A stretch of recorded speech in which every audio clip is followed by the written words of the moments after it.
दोस्तों वो घड़ी आ चुकी है, कल से आप सबके सी एंटर के एग्जाम शुरू हो रहे हैं। तो कोशिश ज़्यादा से ज़्यादा पेपर को अटेम्प्ट करने की करना।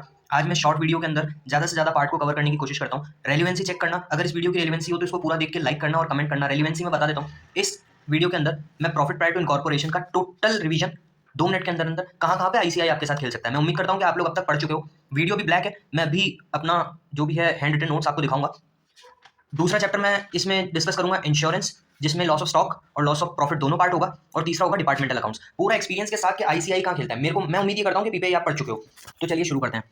देखिए, PPI profit prior to incorporation game play by ICI पहला गेम खेल सकता है बेड डेट के साथ। तो पहले क्वेश्चन को पढ़ना और नीचे देखना अगर बेड डेट रिकवरी की कोई बात हुई है क्या। अगर बेड डेट रिकवरी की बात हुई है तो बेड डेट के आगे स्टार मार्क जरूर कर लेना। और फिर कैसे करना है ट्रीटमेंट में बताता हूँ। करंट ईयर के बेड डेट और बेड डेट रिटर्न, तो करंट ईयर में प्री और पोस्ट में सेल रेशो में चले जाएंगे और बेड डेट रिकवर्ड जो है वो इनकम में प्री पीरियड में चली जाएगी। और करंट ईयर में क्या क्या पार्ट जाएगा, जो इस ईयर का बेड डेट है और प्लस बेड डेट रिकवर्ड। ठीक है, तो करंट ईयर में bed date plus bed debt recovered को ऐड करने के बाद प्री और पोस्ट में बांट देना सेल रेशो में। और बेड डेट रिकवर्ड का जो अमाउंट था उसको इनकम समझ लेना प्री पीरियड की। रीजंस का टाइम नहीं है, बस समझने का टाइम है, क्योंकि कल एग्जाम आ रहे हैं और मिनिमम टाइम में अपन कवर कर लेते हैं। दूसरी चीज जो आईसीआई आपके साथ खेल सकता है वो है ट्रैवलर का कमीशन।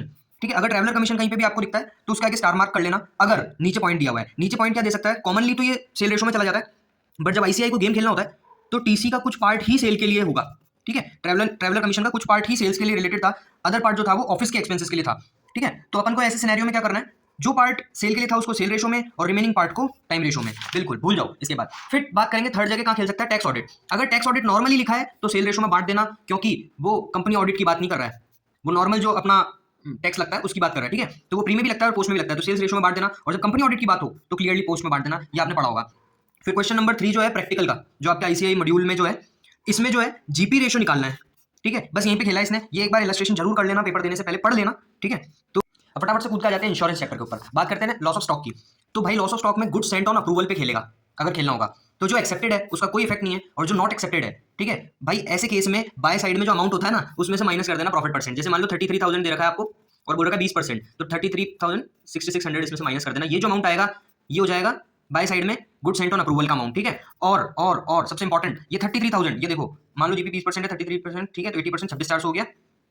और ये जो सेल्स के अंदर से 33,000 माइनस कर देना और by good sent on approval पे ये अमाउंट लिख देना 26,400। ये रटना मत, मतलब ये पता होगा तुमको, पर मैं बता रहा हूँ कि यहाँ पे एक गेम प्ले कर सकता है।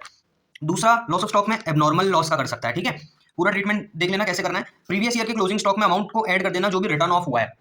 ठीक है, और करंट ईयर में ओपनिंग स्टॉक में प्लस कॉस्ट करना माइनस अमाउंट रिटर्न ऑफ कर देना। तो जो ये अमाउंट आ जाएगा ये तो होगा सेम ये वाला, फिर यहाँ पे कॉस्ट आ जाएगी और ये अमाउंट आ जाएगा ये वाला जो यहाँ से निकाला है आपने। ठीक है, तो आपका एबनॉर्मल लॉस भी कवर हो जाएगा।